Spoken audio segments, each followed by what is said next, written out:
Hello everybody, I've got a solar powered infrared activated security light, 60 LED solar security light with PIR.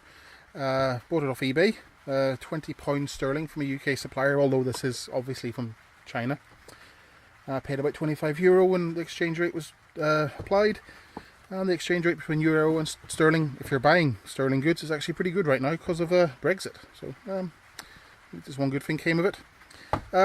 Interesting feature of this light is that the actual lighting unit itself is separate from the solar panel, which has a 4-meter cable, so you can have the light pointing into the area you want to light up and the panel pointing to where the sun lands. Well, it's quite a useful little feature, and I do like these because I don't like having to wire in security lights. No, you can get a security light in a DIY store for about €10 now and does the job, but you've got to wire it into the mains or drill some holes for the cable. At least with this, you just screw it up and forget about it, and it sits there until either it fails or the battery goes dead, or an eagle comes down and tries to steal it off your wall, which is unlikely, but could happen. And it's also quite handy for camping. I find always, if you're going camping for a few days, take one of these with you, and you get light in the camp at night time. You can adjust the settings so the light stays on longer. It's they're very flexible, very useful, good emergency lights as well, good to have on hand. So there you go. So let's have a look at some of the features. Well, it says 4 watts. I always take that with a pinch of salt when I'm dealing with solar powered or LED stuff from off name or no brand suppliers. You just don't really know what you're buying. These figures are often just pulled out of thin air for marketing purposes. So I say always take it with a pinch of salt. 180 lumens again. Take that sort of claim with a pinch of salt. Stuff like this, the devil's in the detail, and you really need to sort of try it yourself just to see how good they are. The solar panel claims to put out 9 volts or 1 watt. Well, I haven't really had much of a chance to test that. I did use it yesterday. It did seem to charge the battery, so there you go. So I'm not going to argue with that claim. Battery 3.7 volt lithium ion, 1200 milliamps. So it must be a 18650 battery, which is a sort of standard sort of battery and rechargeable device. That's one of those ones there. But I think 1200 milliamp hours is a bit low for something like this. 60 LEDs, even if they're fairly dim LEDs, that's still pretty low, to be honest with you. One other claim here is IP44, which is IP ratings define how dust and water resistant devices are. You've probably noticed mobile phones lately are claiming IP65. The two numbers represent dust and water, so 6 is very dust resistant. It's resistant to something as small as a flour particle or a salt particle. 5 would be resistant to water jets, such as your shower, so you could take your phone into the shower and it should be grand. Or put it into a bag of flour and it should be grand. IP44 is down that a bit. The first 4 represent something the size of an ant. So an ant could get inside of this, and 4 is very light splashes. So for something that's going to be sitting outside, I would actually expect something a bit more waterproof and dustproof than IP44. So let's have a look at it. There's the solar panel, fairly sort of typical cheap panel, glass cover. That's nice.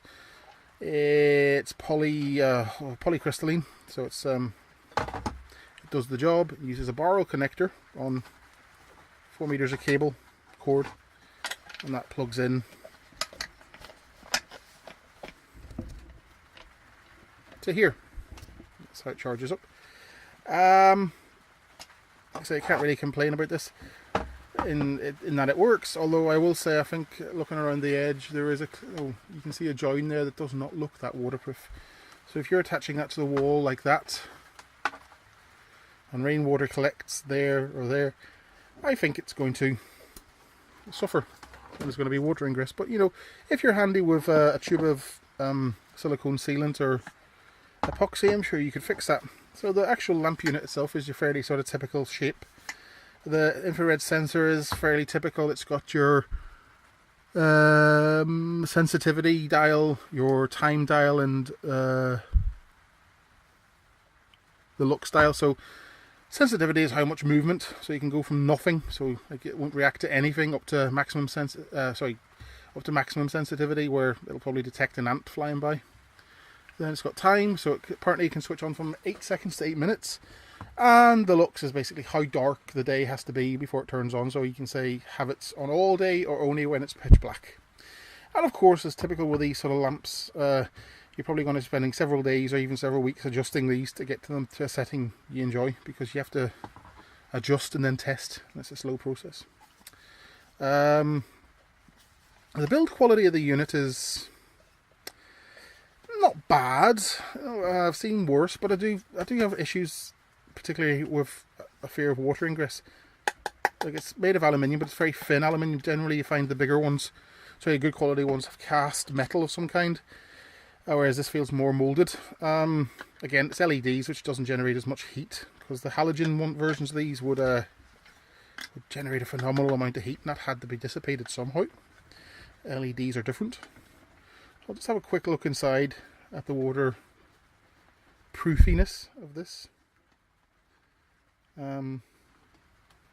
Yeah, a few weeks back I tested another LED solar lamp, which was like a little aluminium one that looked like this. And I've actually got that up, and I don't like that gasket at all. It's quite thin, squishy. Looks a bit frayed around the edges. Yeah, but the solar panel I bought a few weeks back is now actually the battery, which was the battery that looked like it came from a mobile phone, a Nokia phone, isn't really holding a charge anymore, which is a pity. I kind of expected it. So, but I think it was like, how much was it? $6 or €6? I can't remember. But anyway, I've had a fairly decent run out of it. Why won't this come out? Is it going to come out? Oh, there's 2 screws. It's actually a glass cover, so that's not bad. I tend to find sometimes they put on plastic covers just for cost savings. Let's get inside here. Like I say, I do actually want to use this. But yeah, these things are more versatile than you think. Like, you can just use them for security. But then, they do come in useful for like emergency lamp lighting. So even if you had one of these sitting in a shed with a solar panel pointed outwards to the sun, if you ever had a power cut,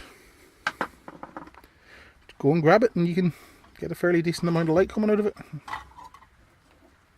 So, that's just cheap black plastic. What do you expect?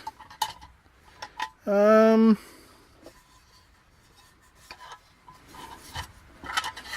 there's not much to say really. It's just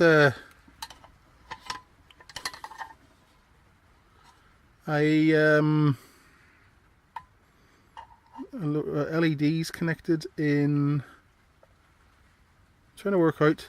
So each row's in serial, and then there's parallel along the top. You can't really make it out in the video, but there is parallel. There's tracks along here, and then there's tracks along here. So, and you can kind of make it out in the back here, where the wire goes down to the track at the bottom, and also on the other side.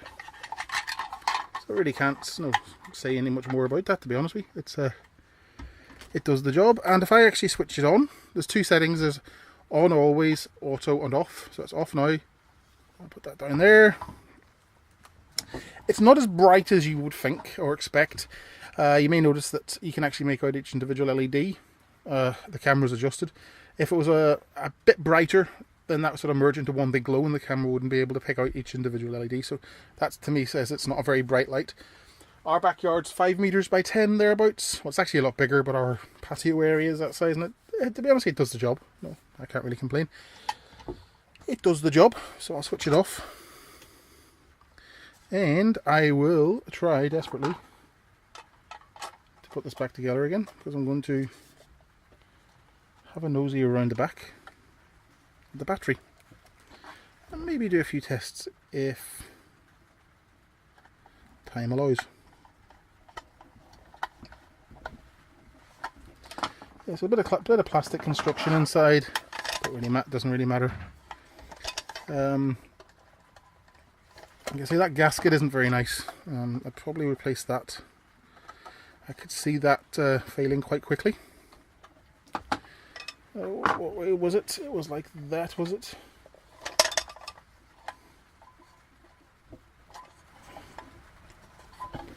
Oh, it was like that. I do apologise, sometimes I take the item out of shot. Yeah, no, something. I'll come back to this later. Don't want to waste any more time on the video. So yeah, but then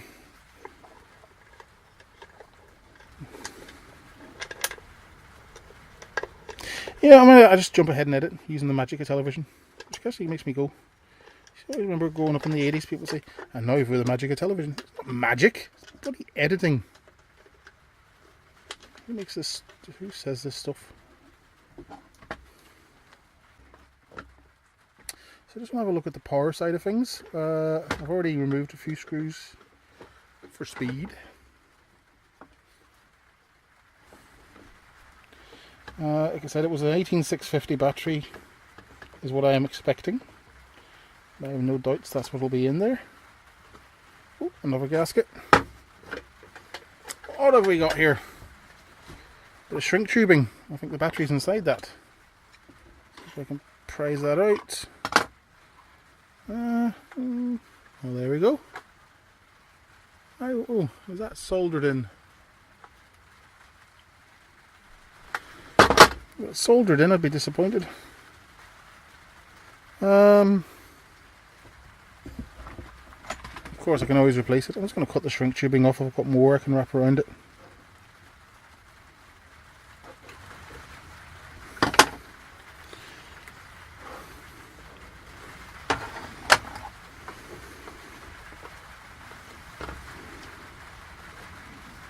I haven't actually done any shrinking on it. It's just stuck it on and did the ends.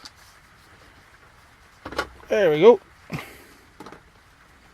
Okay, so it is soldered on. And is that a charge controller? Yes, it is a charge controller on the battery itself. Which is a pity. I was hoping it would be easier to replace. There's nothing stopping me pulling the ends off. What have we got in there? It would appear,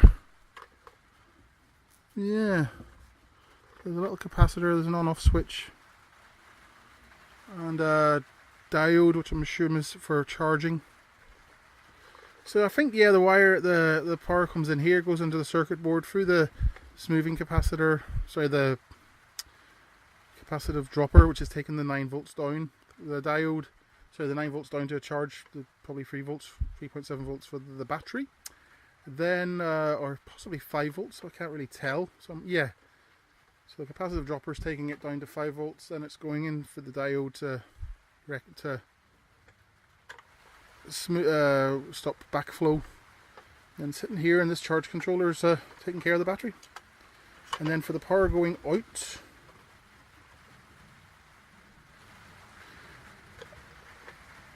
I can't really tell. I don't want to take that apart.